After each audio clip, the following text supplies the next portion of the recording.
আজকের এই ক্লাসে আমরা জাস্ট একটা বাক্য আমরা সহজভাবে ইংলিশে ট্রান্সলেট করব। দেখো 3 থেকে 4 ভাবে আমরা এই এক্সপ্রেশনটাকে ট্রান্সলেট করতে পারবো। দেখো এখানে কি, সে বেশি জানে সে বেশি কাঁদে, সে বেশি জানে সে বেশি কাঁদে। আমরা এমন বলতে পারি যে বেশি জানে সে বেশি কাঁদে, এভাবেও বলতে পারি। তাহলে দেখো এখানে আমরা পরপর আমরা এই বাক্যটিকে আমরা 4 ভাবে ট্রান্সলেট করব। এটা কিন্তু আমাদেরকে একটু বুঝে নিতে হবে বিষয়টা। দেখো সে বেশি জানে সে বেশি কাঁদে।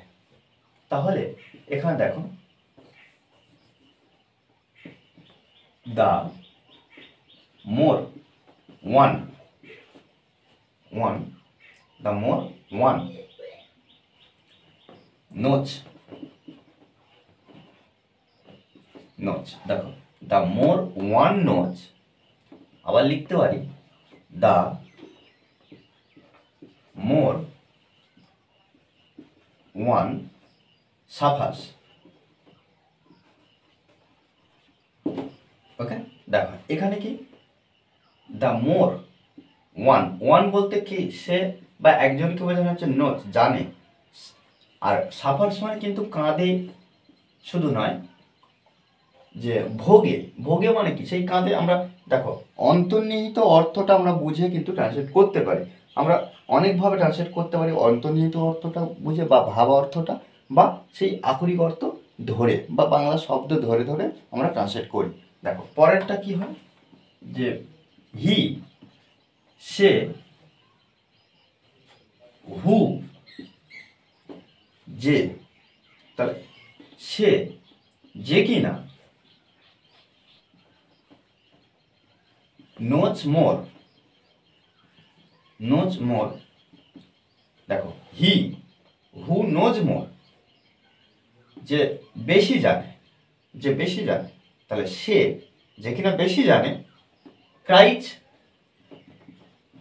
ক্রাইচ মোর। ওকে, দেখো তারপর দেখো আমরা এভাবেও ব্যবহার করতে পারি যে মোর উইজডম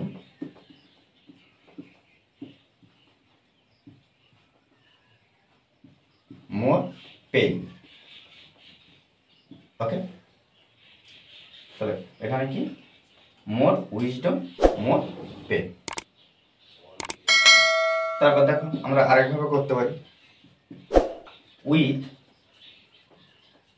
গ্রেট নলেজ। দেখো উইথ গ্রেট নলেজ কামস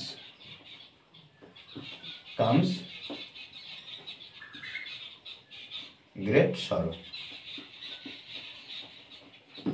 ওকে, দেখো এভাবে কিন্তু আমরা প্রত্যেকটা এক্সপ্রেশন এভাবে কিন্তু আমরা ট্রান্সলেট করতে পারি। দেখো আক্ষরিক অর্থ অনুযায়ী বা ভাবার্থ বা মূল যে বিষয়টার উপরে বুঝে আমরা ট্রান্সলেট করতে পারি। দেখো এখানে কি উইথ গ্রেট নলেজ, হ্যাঁ অনেক জ্ঞান, কামস গ্রেট সরো, অনেক নিয়ে আসে কি অনেক দুঃখ, অনেক জ্ঞান নিয়ে আসে অনেক দুঃখ। ওকে, দেখো আমরা এভাবে যদি অনবরত প্র্যাকটিস করি তাহলে আমরা ইংলিশে ইমপ্রুভ করতে পারবো। মনে রাখতে হবে যে প্র্যাকটিসের বিকল্প কিছু নেই। ওকে, আর এই ক্লাসটি ভালো লাগে অবশ্যই লাইক কমেন্ট শেয়ার। আর যারা এখনো পর্যন্ত এই চ্যানেলটি সাবস্ক্রাইব করেননি তারা অবশ্যই চ্যানেলটি সাবস্ক্রাইব করে পাশে থাকবেন। Okay, thanks for watching this video.